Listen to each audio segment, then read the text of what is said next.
Welcome to CEO Conversations, the private practice podcast. I'm your host, Brandy Mabra. This is your one-stop shop to learn the business side of your practice on a deeper level. On this show, we empower you to own your CEO status to scale your practice for growth, sustainability, and profit. Listen in as we talk about how to market your practice to gain more visibility, hire, build, and engage your ride or die dream team, create streamlined operations, and make financial decisions as a CEO. It's time to show up as a confident leader to create a practice and life you love. Let's get started. Hello. Welcome to another episode of CEO Conversations, the private practice podcast. It's Brandy with another episode to help empower you to scale your practice for growth, sustainability, and profit. I am excited for today's episode. I'm always excited. I'm just going to go ahead and say every episode that you listen to, I'm going to say, I'm excited. I'm excited because if you're not excited talking about the topic, then that's a problem. That is a problem. And so when it comes to me showing up, teaching you the business side of your practice, leadership, all of it, I'm excited. So I'm excited to have these conversations with you. Today, we're talking all about operations. And so during the episodes that have already aired, we're always talking about operations. Let me get that clear. However, there is a specific pillar for operations, and it is one of the most unsexy topics, I will say, I love it. I personally love operations. I think it's really neat just how things fit together. Even when I was a little girl, I used to sit down and would just take random things apart, or be able to figure out how things would work.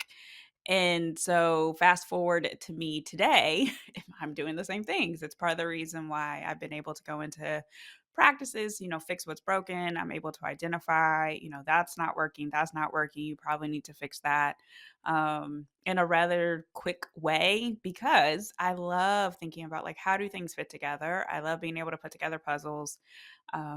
I just think it's really interesting. Process and systems are definitely my jam, but I recognize it's not everyone's jam. A lot of people are like, take the workflows, take the processes, take the systems, and you can have at it. But there is magic. And specifically for this episode, there's money in operations. And it is one of the most overlooked pillars. People always concentrate on, of course, and what we've even talked about financials. Financials, your money is a lifeline of the practice, right? So you have to make sure the revenue's coming in the door to pay the bills, make sure team's taken care of, making sure you're taken care of. And operations, though, because there's so many different things that can happen inside of a practice. And even as your practice continues to grow, you hire more people, maybe you bring in some additional services, all of it starts to become really complex, right? And so there are multiple practices where I've been in where the money's coming in the door, money, millions and millions and millions of dollars. But when it comes to them operations, when it comes to how things work, the efficiency, the effectiveness, it is janky. I mean, janky. And so today's episode is all dedicated to how are things running in your practice? Oftentimes we hear terms like well-oiled. We listen to folks who talk about like if you have a well-oiled business, I say it too. You want your practice to be well-oiled, but let me break down a myth for you. And let me tell you from the 15 plus years of experience working in multiple practices, different specialties, all the things, going into large hospital systems, sitting in C-suites of, like really big companies, all of it. Let me tell you something. Your practice being well-oiled is a myth. And I want to say that one more time because I'm going to free you. I'm about to free you from thinking everything has to be perfect in your practice all the time and that you're ever going to get to a place of where everything is just beautiful. It's well-oiled. Things make sense. Everything just flows. No, it's a myth. It is a lie. And so when it comes to you having a well-oiled practice, especially as a growing practice, right? And just the land of entrepreneurship, there will always be areas of your practice that are well-oiled. There will be areas of your practice that work well, but it will never be, it will never be where everything is like great. You want to know why? Because operations is always ongoing. And even with the clients that we work with, we do tailored action plans for every single client that we work with. And with those tailored action plans, we give them due dates, guidelines, what to learn, specific action steps. And That due date is always ongoing. Like, I've never there might be a specific due date for, like, this policy and procedure needs to be written. However, the pillar for operations is always ongoing. Why? Because someone's always gonna challenge it. Either a client and patient's gonna challenge it because they're gonna complain about something. A team member's gonna challenge it because something's gonna fall through the cracks or they're not gonna understand something that for work that they're supposed to do. You are going to challenge it because something just doesn't make sense and it's not in alignment with vision and mission, right? And so all those things fall into operations. And so when we think about operations, it comes down to the 6 areas of your practice, right? And so this always goes back to the 6 pillars of business excellence. You have your marketing pillar, you have your financial pillar, you have your specific operations pillar, you have your team pillar, you have your practice experience, which is like your client and patient satisfaction pillar, and then you have your you pillar as a CEO, right? And so even how you show up, like you have your own processes and systems for what you got going on, and so when we think about operations, we have to break it down in a smaller chunk of what's happening within the practice. If not, it can be very overwhelming. Overwhelming, so overwhelming. So, how I look at any practice when I am thinking about things, there's administrative business tasks, there's clinical business tasks, and then there's things that overall, when it comes to company, especially when we're talking about policy and procedures. So, I always make sure that our clients have administrative policy and procedures. So, this might be how someone schedules, or maybe how you're marketing the practice, or maybe let's see how you collect money, billing. Like all those things are kind of administratively based processes and systems within your practice. You have your clinical processes and procedures too. So we always make sure and encourage our providers to have actually clinical guidelines to make sure that there's some type of standardization when it comes to how you're practicing within your practice. I don't know if anybody really talks about this because every practice that I've ever been a part of, because you have multiple different types of providers, especially when you're talking about the group practice, different types of providers, different ways of practicing, different methodologies, different views of the world. Even though they've all gone to school for a very specific skill set, clinical skill set, it doesn't mean that it can throw a wrench in a practice very quickly. So from an operation standpoint, you want to make sure that you're paying attention to anytime that you can standardize a practice, right? Anytime that you can bring a sense of this is how we handle this specific situation, whether if it's a diagnosis, whether if it's a specific service, if it's a specific type of appointment, like all of those things are opportunities to standardize within your clinical guidelines, I would say. And then for company, this is essentially company, this is what everybody needs to show up and do. So just to kind of dive into this a little bit more, when we're thinking about operations overall, it's very broad. It is a very broad scope of subject. So anybody who says like, "Oh, I'm an operational expert," okay, cool. What part, And so, like when you're thinking about your practice and from a CEO standpoint, you have to be mindful of your operations because chaos costs money. And I'll say that again, chaos costs money. And so those practices that I've always gone into to fix, or even with some of the clients that we're working with, when I talk about like hot mess express, hot mess practices, it's essentially practices that their workflows and their processes, how they are doing things within the practice, it doesn't make sense, right? It's not streamlined, it's kind of all over the place. There's usually a lot of bottlenecks, depending on team members. Sometimes the owner is the bottleneck. And so it's really breaking down how is the practice running and getting rid of the myth that you will always get to a place where the practice is well oiled. A majority of your practice can be well oiled, but there's always going to be an area of opportunity for improvement. Always, always. So let's break this down a little bit more as we dive into it. So, really, every practice, so regardless of who's listening to this, if you have a big practice, a small practice, it doesn't matter. It doesn't matter. It doesn't matter. From the day that you start operating, so from day one, your practice, it has a way of doing things. Your practice starts to develop processes. Your practice starts to develop how you are showing up and how you're working with people, right? And so that means you have operations that are happening. Most times people don't start to pay attention to operations until they're further along in the game. I don't recommend that. I recommend for you to start paying attention to it right away. And so, one of the first things is when you are first starting out, the most important thing is marketing because you have to start to build up an audience and for people to even know that the practice exists. So, the second would be financial money starts coming into the door, and then you start working with people. And then the third would be operations, right? And so, with operations, how are you doing things? Like you can still be bogged down. You can be a person of one and you can still be bogged down in things. Like you really can. And so it's a myth that you think like, "Oh, I'm not big enough to even think about my systems or how I'm doing things." Yes, you can, because if you're working in an EHR system that's not really fully supporting you or you don't understand it, that's costing you money, right? And so your time is closely connected to operations. And so some of the classes that I've taken or some of the things that I've learned over the years is there's lean methodology, which is essentially when you hear like I run very lean or companies who run very lean. And it's more or less like we do more things with less, but there's a methodology to that. Like when you're doing more with less, then it's really important for you to be streamlined, right? It's really important for you to think about how are we doing things?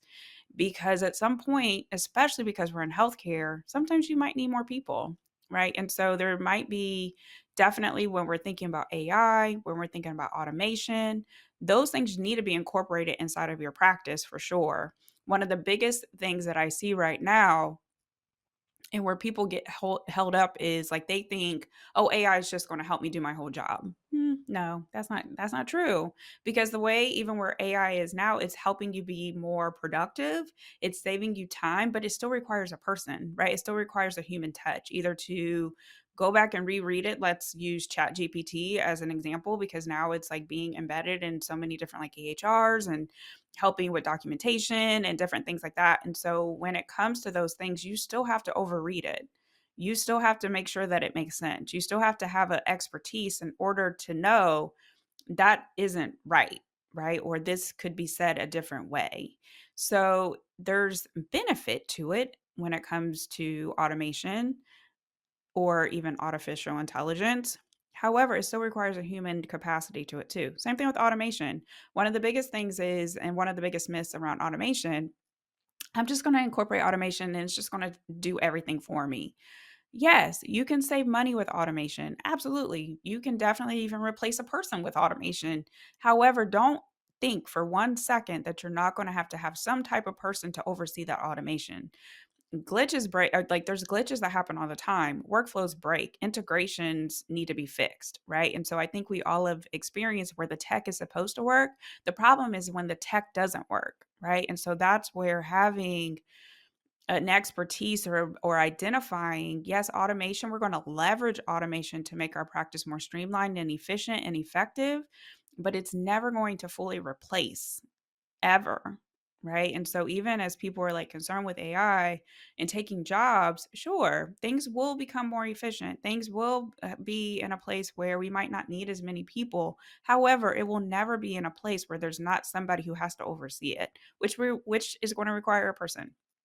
So, those are some of the things that I think about when we're talking about operations. The biggest tech and inside of any practice when it comes to like the hub of a practice and what really controls how you work and that actually impacts every single area of a practice when we're thinking about admin, when we're thinking about clinical, when we're thinking about everyone all together would be your EHR.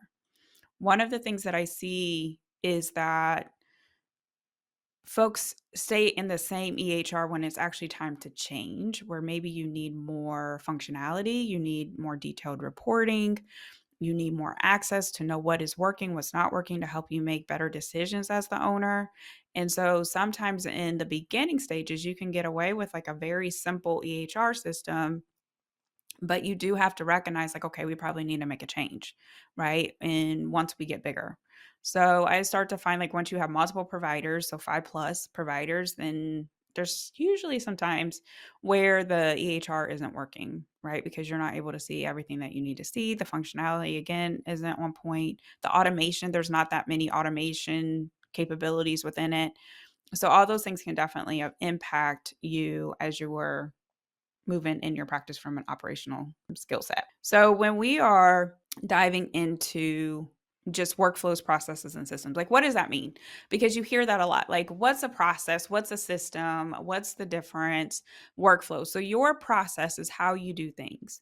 Your system, actually, when we think of systems, you might think like, oh, it's a software, it's a computer. That's a system. No, actually, when we're thinking about operations, when we talk about systems, it's would be this is our hiring system, right? This is our marketing system. This is our financial system, and so it's more or less like the processes and the procedures within that particular system.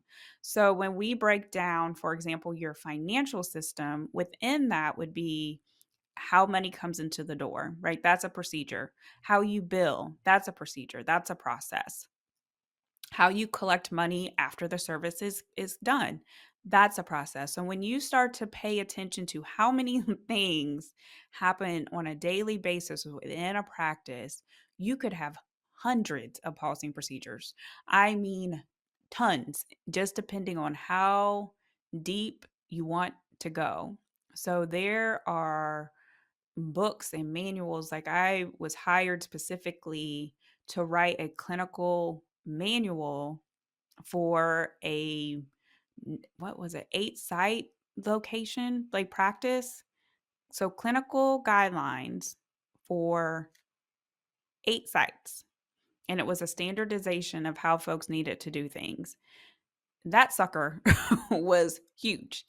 And it was a revision. It involved multiple people. I had to get the team involved. And so a lot of times when we're thinking about operations, it's more than just you, right? And so even if you hire, for the folks who have leadership teams, even if you hire someone like an operations manager, operations director, a COO, a chief of operating, a chief operating officer, any of those folks who are kind of overseeing the day to day of how things run in the practice, the operations, you as the owner still need to be aware of what's happening, right? Because your operations is going to impact so many things.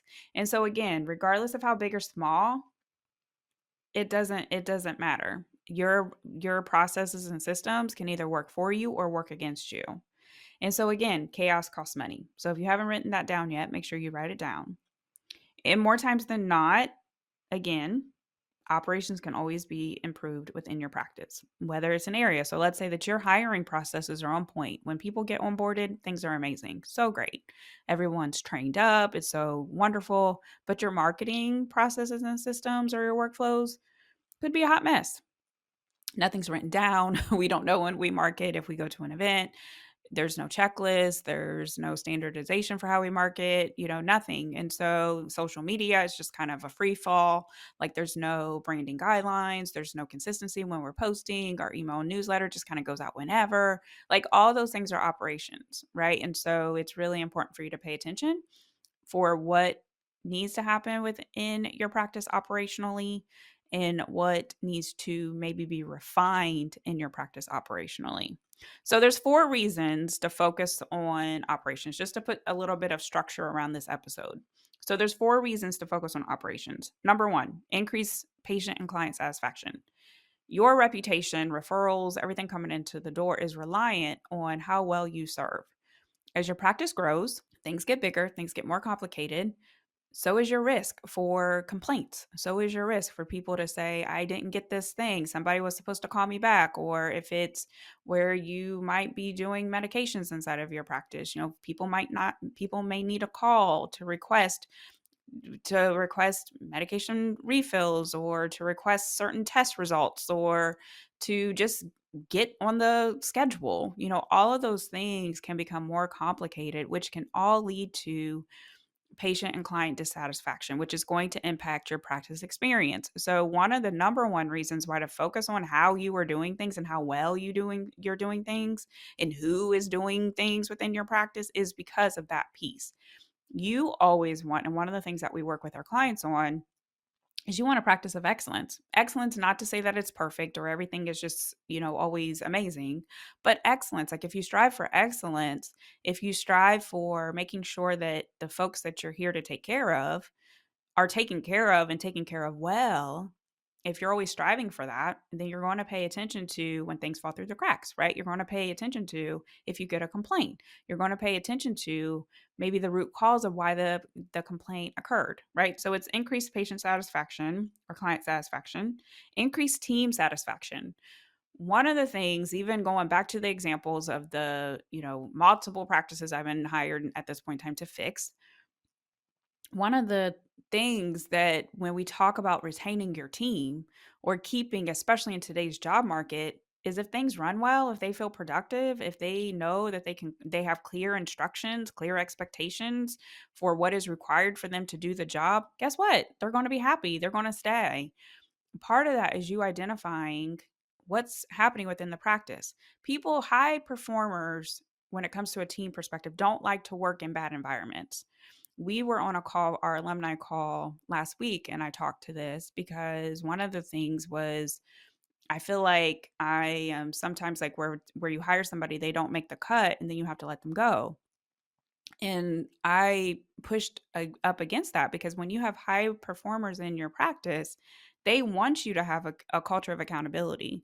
They want to see that not everybody and their brother can just work for your practice and that you're just going to accept any old behavior, right? High performers want to work in an environment where they feel that they can grow, that they feel appreciated, that they are recognized for the work that they're doing, and that they can come in again and work in a nice environment. Part of that nice environment is operations, is making sure that things are documented, is making sure that they're involved in the process, right? And so when we're thinking about this, if you are struggling with keeping team, or if you're like, man, that person was so good and they left, I would go to your operations. Like, how are you doing things? What's the environment? Are things chaotic? Are things kind of all over the place?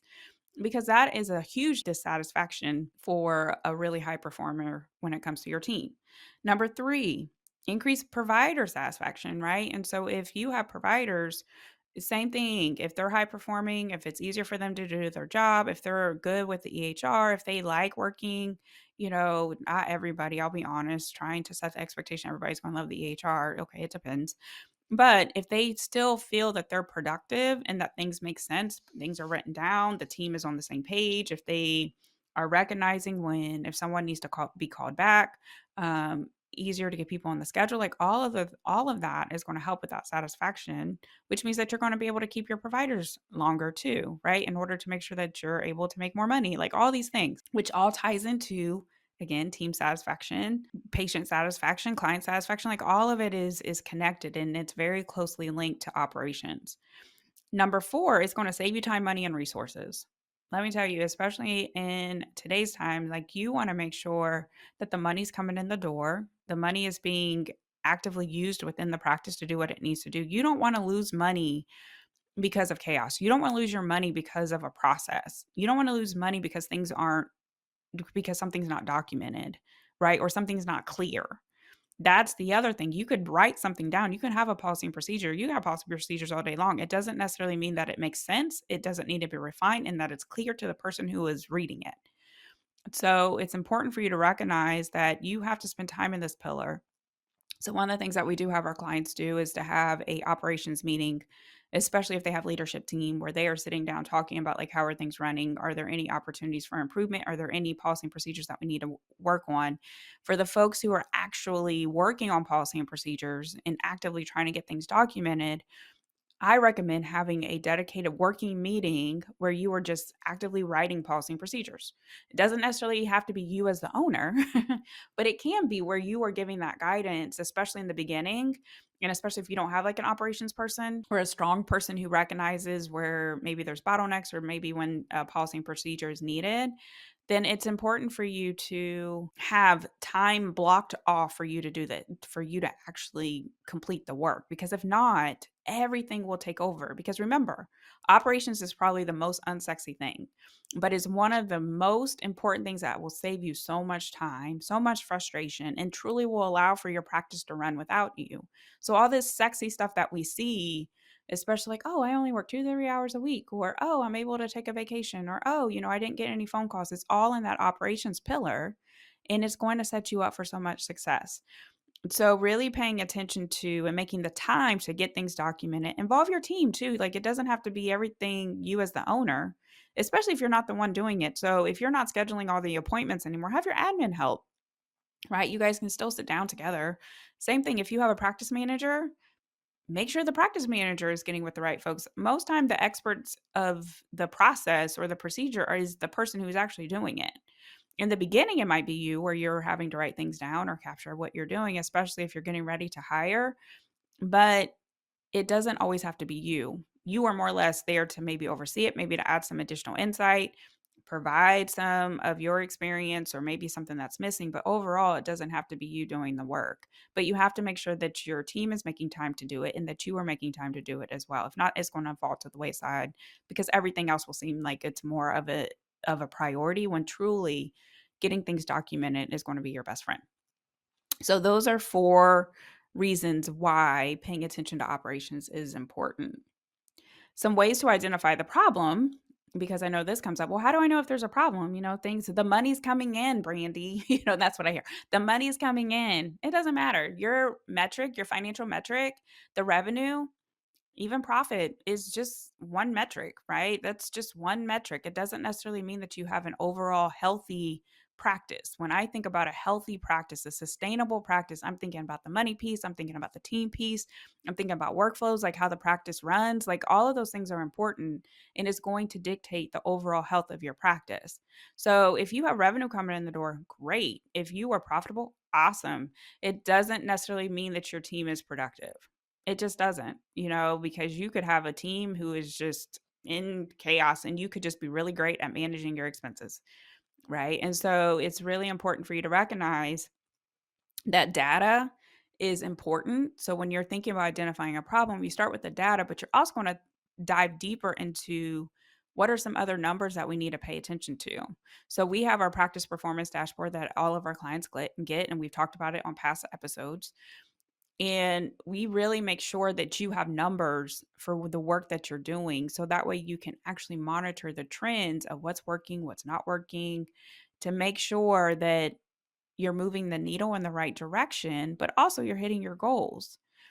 One of those goals can be, from a data standpoint, how many policy and procedures do you have, right? And so it's important for you to definitely take in the data, to pay attention to some of the numbers, and that's going to help you identify a problem.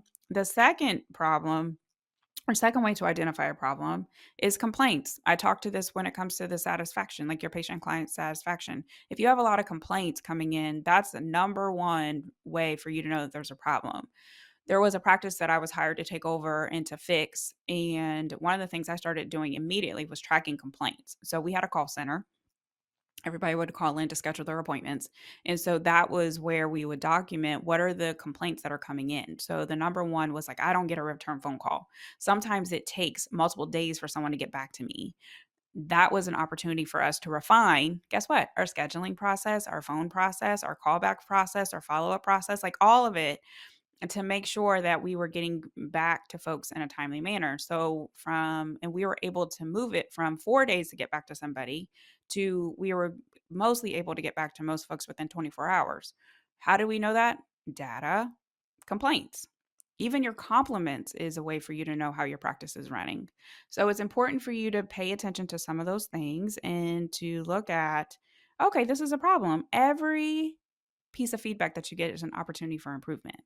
Good, bad, all of it. The third way to identify a problem would be bottlenecks. So when we think about bottlenecks, it's almost like a clog, in a pipe, right? Where things can't get through. More times than not, if you're listening to this and you're a practice owner, you're probably a bottleneck in some type of process within your practice. Like you're in the way. Sometimes you just need to get out of the way, especially if you have a team. So some of the things to detect, even if there's a bottleneck issue, if you don't understand, would be delays. Is there a delay with anything that's happening? Is there holdups with anything that might be happening? Um, a number one thing that I hear is, "Oh, I missed this. This fell through the cracks, or I didn't know that this was due, or I didn't know that there was a due date." That's some definite language of bottlenecks where there's a delay, right? Lack of expectation, not lack of clarity, not understanding what is required. It's being on someone's desk for far too long. Paperwork. Oh my gosh, when we think about practices, probably one of the most identified in every practice across every specialty would be paperwork, like intake paperwork, right? So, like, that's why there's so many, like, if you think about technology or kiosks that have now been invented, all of it is trying to fix the intake process because that's usually one of the bigger bottlenecks when it comes to a practice. So it holds up everything. Like you can't move forward if the paperwork isn't signed, or if you don't have a consent form signed, or you don't have the copay, or you don't know what credit card to charge, or you don't know what insurance to bill. All of those things are opportunity for bottlenecks, right? And so when we're thinking about bottlenecks, that would be some place where you can definitely improve operations. When we're working with our clients and they're wondering, like, where do I start? I always say start with your money, because you don't want a bottleneck around money coming into the practice. So whether if it's a billing, if you're cash pay, collecting the cash, if it's a financial agreement process, like all of that, credit card processing, insurance filing process, like all of those things are opportunities for there to be bottlenecks and opportunities for you to definitely make sure that those processes make sense, that they're as efficient as possible, that they're documented, and everybody understands what the expectation is. So those are the three ways, or just some things for you. There's more, but those are the three that I'm going to talk about today to help you identify when there's a problem. So ultimately, when you're thinking about your operations, you want to make sure that you are setting yourself up for success. So I have some homework for you that you are going to go through as you're diving into your operations. All right, you ready? Okay, so question number one for your homework: what systems and processes do you have established for your company now? And I want you to go ahead and use your pillars. So, again, your pillars are marketing, financials, operations, your practice experience, team, and you. So, what processes and systems have you established for each one of those pillars? So, for example, let's say for your team pillar, your hiring process hasn't truly been established. That's an opportunity for you to improve.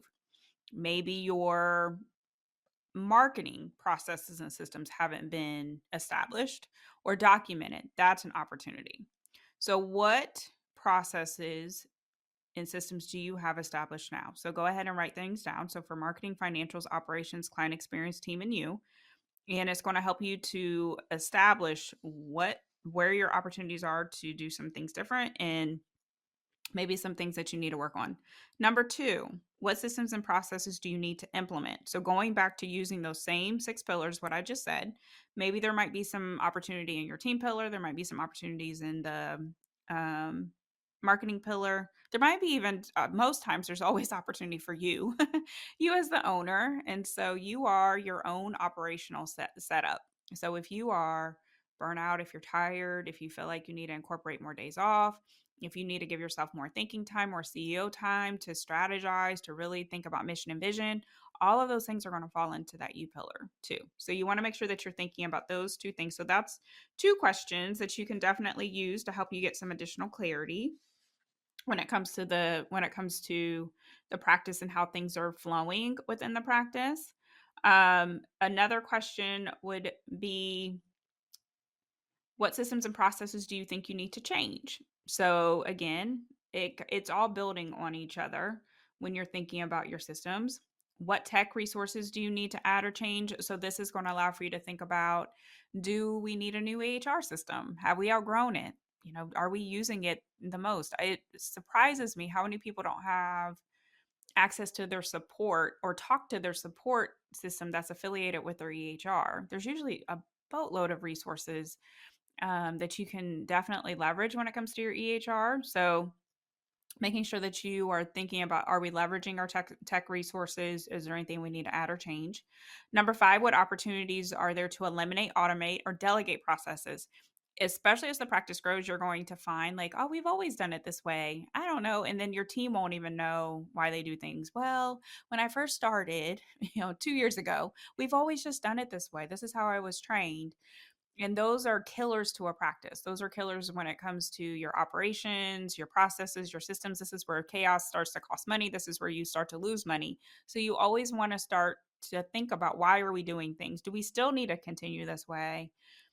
And you always want to think that way. You want to think proactively, but also your team needs to think proactively. Like, well, I think there's probably an opportunity for us to do something different. There's probably an opportunity for us to refine this. I don't think we need to do this anymore. It doesn't really make sense. It's duplicative or it's too manual. There might be something that we could do to make it easier, but it takes you to put that emphasis in there and also to set the expectation. And during your meetings, like during some of your team meetings, ask these questions. Definitely bring in the operations into the conversation with your team meetings, leadership meetings, all of it. This needs to be a standard agenda. How are things running? Where are we doing anything that we don't need to do anymore? How are you doing? Sometimes your team members have completely full plates, and maybe that's going to let you know that they need to delegate some things. You need to hire somebody else, right? So really paying attention to that. Number 6 is, how do your current company systems and processes feel? And that sounds weird. It sounds like a weird question, but most times when it comes to operations, it's never anything that you can maybe necessarily put, like you can't put like the pin on it or whatever. It's usually something that you feel, like things feel hard. Things don't feel like they're running the way that they should. It's always a feeling, most times when you're thinking about how your practice runs. So if things don't feel good, if things aren't flowing, if you feel things are hard, then that's a red flag that there's probably some opportunity, um, that to change things up. So let me go back through and just review what's your homework. So your homework is to ask yourself these questions. Definitely bring in your team if you need to. So, what systems and processes do you have established for your practice now using your 6 pillars of excellence: marketing, financials, operations, client experience, team, and you? What systems and processes do you need to implement? So, using those 6 pillars, again, sometimes the opportunity isn't necessarily in all the pillars, it might just be in one. So, you might have a really great marketing process, but maybe your hiring process needs to be refined. Maybe your financial processes need to be refined. Number 3, what systems and processes do you think need to change? So that's just identifying. Don't make this mistake or don't be at the mercy of learning this lesson where, like, oh, we're going to tackle all the processes. We're going to document everything. Probably not. You'll get burned out. It's like wanting to go and jog 13 miles, or, like, I'm going to go become a runner. Then you try to jog 13 miles and you can't do it, right? You might even not even be able to run half a mile. So you have to start slowly. So I always recommend one or two policies that you want to go ahead and document, dive into, and then you can always take on more. And remember what I said earlier, always start around money. So if you don't have anything documented at all, always start around money where you're documenting things, and always identify, like, so if it is hiring, okay, so we're going to work on our onboarding for our administrative staff hiring, or we're going to work on our onboarding for our providers because we have new providers that might be starting. So just really getting very clear on what processes and systems that you want to focus on. Number 4, what tech resources do you need to add or change or leverage or refine, right? And so this would definitely, you want to make sure, again, the biggest system in any practice is going to be your EHR because so many people have hands in it. So you want to make sure that you're definitely leveraging it and that you are very familiar with what resources come with that system, whether if it's tech support, help support, additional training, blogs, all of it, any marketplace features that they might have, integrations, all of it, what automations, macros, everything that can definitely come to make that system easier. And recognizing that most people, unless if you went to school for technology, it's going to be something that it's going to benefit you to learn it. And then also, if you definitely bring in like an administrative person or an operations person, like a leader, they definitely need to learn it and be able to leverage it in order to make sure that you're getting the most out of it. Number 5, what opportunities are there to eliminate, automate, and delegate processes? You never want to be in this is the way that we've always done it. And this is what I learned when I first started. And we just still keep doing the same thing. No, like a well-oiled practice is evolving, it's fluid, and it's always ongoing improvement and refinement, right? That's the sign of actually a healthy business, right? Because you want to make sure that you're continuing to grow, but you're always on top of what's costing us money, what's costing us time, where are we showing up the least productive. Number 6, what do your current company systems and processes, how do they feel? So, how do your current company systems and processes feel? And a lot of that is going to be able to help you. How do you feel? Like, how do you feel when you're working inside of your practice? If it doesn't feel good, why? And getting really clear on why. If your team doesn't feel good working inside of your practice, why? What's happening? And then, of course, your numbers, going back to metrics, and the data will always help you with that as well. So that is the episode for today. So I hope that you found it beneficial when it comes to operations and, just tackling it. It takes a team. It takes a team. It takes a village. So have fun, enjoy, and I'll talk to you guys next time. Thanks for listening today. I hope you enjoyed the episode and it empowers you as the CEO of your practice. If you enjoyed the podcast, please make sure you subscribe, share the message, and leave a review. If you want more information and support in growing and scaling your practice, click the link in the show notes to take advantage of our free resources or apply to work with me directly. Thanks again, and I'll see you next time.